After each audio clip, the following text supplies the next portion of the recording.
Hello दोस्तों।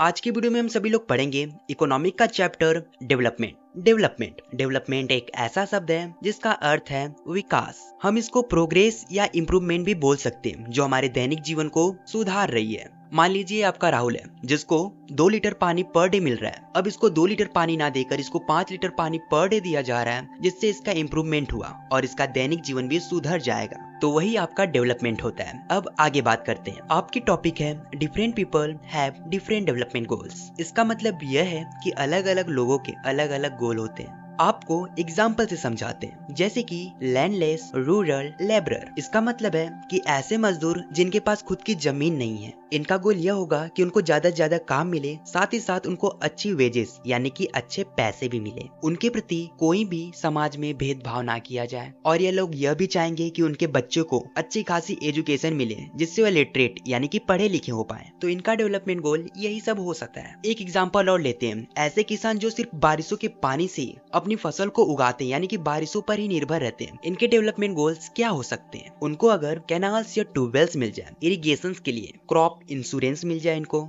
इसका मतलब है कि कोई प्राकृतिक आपदा आ जाए और इनकी फसल खराब हो जाए। यहाँ पर प्राकृतिक आपदा का मेरा मतलब है कि जैसे बाढ़ आ गई, बहुत तेजी से बारिश आ गई, अगर उनके इससे फसल खराब होते हैं तो सरकार क्या कर सकती है कि उनको पैसे दे सकती है या फिर इंश्योरेंस करवा सकती है, जिससे अपना फिर से फसल उगा सकते हैं। उनको हायर सपोर्ट प्राइस मिल सकती है क्रॉप्स के लिए। इसी तरीके से एक लड़का है जो कि शहरी अमीर घरानों से है, इसके डेवलपमेंट गोल्स क्या हो सकते हैं? इसका डेवलपमेंट गोल यह हो सकता है कि अब बाहर जाकर पढ़ाई करे, यानी कि फॉरेन कंट्री में जाकर। इसी प्रकार एक लड़की है जो शहरी घरानों से है और बहुत अमीर है, इसके डेवलपमेंट गोल क्या हो सकते हैं? इसकी इच्छा होगी कि इसको फ्रीडम मिले, यानी कि स्वतंत्रता मिले, जैसे उसके भाई को मिली है। मेरा मतलब कि जैसे इसको भाई को फ्रीडम, यानी कि भाई कहीं पे भी जा सकता है घूमने, लेकिन ये जो गर्ल्स है यानी कि बहन है, वो कहीं पे नहीं जा सकती बिना पूछे। और यह सब इन लोगों के डेवलपमेंट है। और डेवलपमेंट किसी के लिए यह हो सकता है, लेकिन यह दूसरे के लिए डेवलपमेंट यह नहीं हो सकता है। आइए जानते हैं कैसे। सो अपनी टॉपिक है may be development for one, may not be development for other. आप मान लीजिए एक सिटी है जहाँ पर डैम कंस्ट्रक्ट किया जा रहा है। इस डैम को बनाया जा रहा है इलेक्ट्रिसिटी जनरेट करने के लिए, और ये जो इलेक्ट्रिसिटी जनरेट की जा रही है, इससे सबसे ज्यादा बेनिफिट किसका होगा? बड़ी बड़ी कंपनियों का, इंडस्ट्री लोग का। और वही दूसरी तरफ जहाँ पर डैम्स बनाया गया,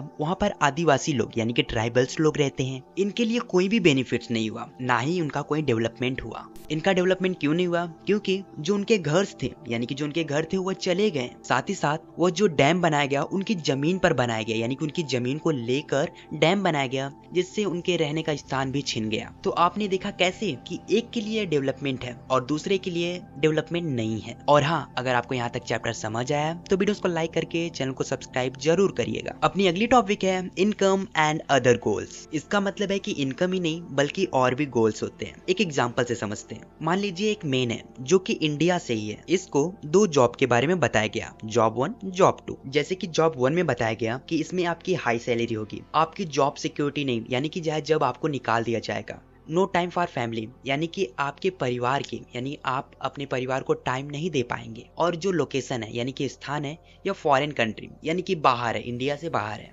और वही दूसरी जॉब में सैलरी तो कम है, जॉब सिक्योरिटी आपको मिल रही है, टाइम फॉर फैमिली के लिए मिल रही है, और इसकी जो लोकेशन है वो इंडिया में ही है। और ये आदमी बताता है कि मैं जॉब 2 की तरफ जाना पसंद करूंगा। तो आप किस जॉब की तरफ जाना पसंद करेंगे? Please comment below. तो जैसा कि आपने इस एग्जाम्पल में देखा कि सब कुछ पैसा ही नहीं होता है और बहुत चीजें होती हैं। तो इससे यह पता चलता है कि इनकम के साथ साथ ही अदर गोल्स भी बहुत ज्यादा इंपॉर्टेंट है। और जो गोल्स होते हैं वो 2 टाइप्स के होते हैं, मैटेरियलिस्टिक गोल, नॉन मैटेरियलिस्टिक गोल। इसमें क्या होता है कि ऐसी चीजों को जिसको हम पैसे से खरीद सकते हैं, जैसे कि कार, हाउस, बिल्डिंग, बाइक। और वही नॉन मैटेरियलिस्टिक गोल में जिसे आप पैसे से नहीं खरीद सकते, जैसे कि रिस्पेक्ट यानी कि इज्जत, freedom, pollution free environment, friend and good health. एक सिंपल शब्द में बोलूं तो क्या आप एक अच्छा दोस्त पैसे से खरीद सकते हैं? नहीं खरीद सकते ना। तो वही आपका नॉन मैटेरियलिस्टिक गोल होता है। अपनी अगली टॉपिक है national development, the ability of a nation to increase the living standards of its resident. यानी कि यहाँ के राष्ट्र के रहने वाले लोग अगर अपनी लिविंग स्टैंडर्ड को बढ़ा देते हैं तो यह आपका नेशनल डेवलपमेंट होता है। एग्जाम्पल से समझाते हैं। मान लीजिए एक आदमी है जो 50 रुपए अर्न कर रहा है, अब ये चाहते हैं कि 100 रुपए, और ये कमाने भी लगा। तो यह क्या किया कि अपनी लिविंग स्टैंडर्ड को बढ़ा दिया। अब कोई आदमी है जो साइकिल्स को चला रहा है, अब वो बाइक चलाएगा। ओके, तो आप समझे। इसमें एक सिंपल सा कंसेप्ट है। आपने इसमें देखा कि जो रहने का हुलिया है, यानी कि रहने का जो हुलिया है, उसने पहले से काफी बेटर बनाया अब के तौर पर। वही आपका नेशनल डेवलपमेंट होता है। अपनी अगली टॉपिक है हाउ आर कंट्रीज कंपेयर्ड। इसमें क्या होता है कि ये डिसाइड किया जाता है कि कौन सी कंट्री अमीर है और कौन सी कंट्री गरीब है। According to the World bank,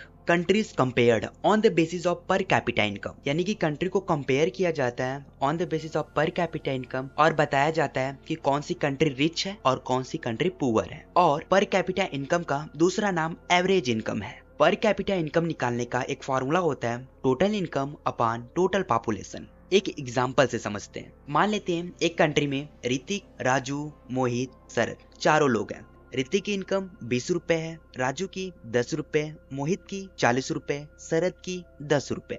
और इन चारों की इनकम को लेंगे और जोड़ेंगे, हमें 80 मिलेगा। और कितने पॉपुलेशन है? 4 लोग हैं, तो डिवाइड बाई 4 करेंगे और आपको आंसर मिल रहा है 20 रुपीज। तो आपका आंसर 20 रुपीज आ गया, यानी कि आपका पर कैपिटा इनकम 20 रुपीज है। एक एग्जांपल और दे रहा हूँ, इसका पर कैपिटा इनकम निकाल के सही जवाब कमेंट बॉक्स में कर दीजिएगा। नेक्स्ट टॉपिक है world development report. World development report को पब्लिश किया जाता है वर्ल्ड बैंक के द्वारा। अकॉर्डिंग टू डाटा ऑफ 2019, जिस कंट्री का पर कैपिटा इनकम $49,300 या फिर उससे ज्यादा है, तो यह रिच कंट्रीज के कैटेगरी में आती है। जिस कंट्री का पर कैपिटा इनकम $2,500 है या फिर उससे कम है, तो यह पुअर कंट्रीज के कैटेगरी में आती है। लेकिन इंडिया के पर कैपिटा इनकम के बारे में क्या? तो इंडिया ना ही तो रिच कंट्रीज में आती है और ना ही पुअर कंट्रीज में आती है, बल्कि यह एक मिडिल कैटेगरी में आती है। अपने इंडिया का पर कैपिटा इनकम $6,700 है। नेक्स्ट टॉपिक है इनकम एंड अदर क्राइटेरिया। हम लोगों ने अभी पढ़ा कि इनकम के साथ साथ अदर गोल्स कैसे डेवलपमेंट के लिए बहुत इंपॉर्टेंट है। अब इसमें पढ़ेंगे कि इनकम के साथ साथ अदर क्राइटेरिया कैसे अपना महत्व दिखाते हैं डेवलपमेंट के लिए। एग्जाम्पल के तौर पे यहाँ आपके 3 स्टेट दिए हैं, हरियाणा, केरला एंड बिहार। जैसा कि आप यहाँ पे देख पा रहे हैं, हरियाणा का पर कैपिटा इनकम इन दोनों के कंपेयर में ज्यादा है। जहाँ पर अब दोनों के कंपेयर, हरियाणा और बिहार के कंपेयर पे देख सकते हैं, तो केरला सबसे आगे है IMR, लिटरेसी रेट और नेट अटेंडेंस रेशियो में।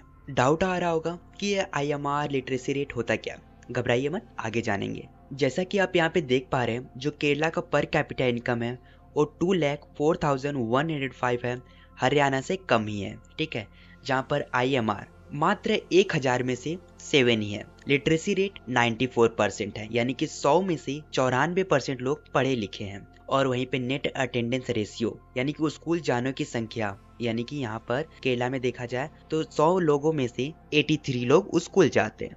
वही हरियाणा में देखा जाए तो 100 में से 61 लोग ही स्कूल जाते हैं, जहाँ पर बिहार में ओनली 43 लोग ही स्कूल जाते हैं। इस डाटा से यह क्लियर होता है कि केरला डेवलप्ड है इन दोनों के कंपेयर में। आपने यहाँ पे देखा कि इनकम के साथ साथ अदर क्राइटेरिया भी बहुत महत्व रखती है किसी कंट्री या स्टेट को डेवलप बोलना। अब सभी के मतलब जान लेते हैं। IMR, infant mortality rate. Infant का मतलब होता है बेबीज, मोर्टिलिटी का मतलब होता है डेथ। तो इसकी मीनिंग बन जाती है कि ऐसे बच्चे जो अपना फर्स्ट बर्थडे नहीं मना पाते और उनकी डेथ हो जाती है और उनको काउंट किया जाता है 1000 out of. Okay, literacy rate की बात करें, इसमें क्या होता है कि ऐसी पॉपुलेशन को ही गिना जाता है जिनका एज ग्रुप 7 या फिर 7 से एबव होता है, उन्हीं को ही लिटरेसी रेट में गिना जाता है। नेट अटेंडेंस रेशियो में क्या होता है कि जिसकी उम्र 14 और 15 साल से ज्यादा होती है, जो स्कूल्स को अटेंड करते हैं, और total number of the children in same age group, तो यह आपका नेट अटेंडेंस रेशियो में काउंट किया जाता है। अब अपनी अगली टॉपिक है पब्लिक फैसिलिटीज। इसके नाम से ही पता चल रहा है कि पब्लिक के लिए कुछ फैसिलिटीज। आइए जानते हैं क्या है। एक बात कही गई है, money in your pocket can not buy all the goods and services that you may need to live well.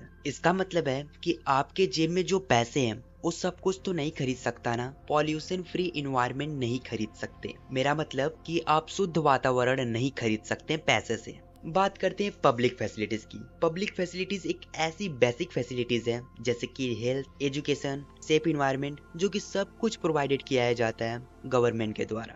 अपनी अगली टॉपिक है बॉडी मास इंडेक्स BMI। यह एक ऐसा मेथड है जो फाइंड करता है स्टेटस ऑफ नरिशमेंट, यानी कि इसमें कैलकुलेट किया जाता है कि आपकी हेल्थ बॉडी का स्टेटस, यानी कि आप कितना हेल्दी हैं। BMI निकालने का एक फार्मूला है वेट, जिसकी यूनिट होगी किलोग्राम, और हाइट, जिसकी यूनिट होगी मीटर स्क्वायर में। एक एग्जांपल लेते हैं। यह आपका प्रीत है जिसका वजन 60 kg है और जो इसकी हाइट है वो 2 मीटर है। तो अब जो मैंने वजन निकाला है और हाइट जो निकाली है, अब मैं फार्मूले में रखूंगा। मैंने वेट की जगह 60 kg रखा और हाइट की जगह 2 मीटर स्क्वायर रखा। मीटर स्क्वायर क्यों? क्योंकि मैंने मीटर में ही मेजर किया है। अब 2 का स्क्वायर करोगे तो 4 मिलेगा, तो 60 डिवाइडेड बाई 4 एंड रिजल्ट मिलेगा आपको 15। लेकिन यूनिट लगाना मत भूलना, किलोग्राम पर मीटर स्क्वायर। तो आपका फाइनल आंसर है 15 किलोग्राम पर मीटर स्क्वायर। अब अपनी अगली टॉपिक है human development report. Human development report को पब्लिश किया जाता है UNDP के द्वारा, यानी कि यूनाइटेड नेशंस डेवलपमेंट प्रोग्राम के द्वारा।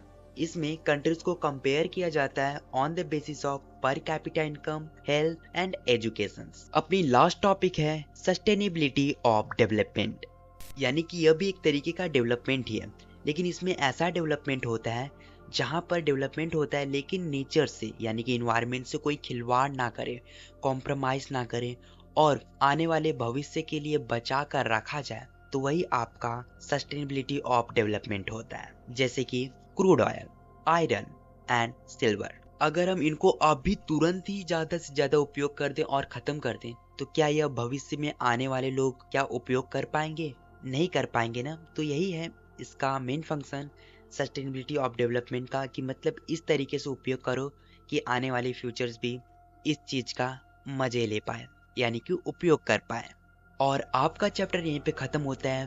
Keep learning, keep growing. और अगर आपको नोट्स चाहिए तो नोट्स डिस्क्रिप्शन बॉक्स में आप विजिट करके डाउनलोड कर लीजिए, बिल्कुल फ्री ऑफ कॉस्ट है। हाँ तो चलिए अब मिलते हैं ऐसे ही नई वीडियोस में। तब तक के लिए टाटा, बाय बाय, जय हिंद, वंदे मातरम and take care. Bye bye.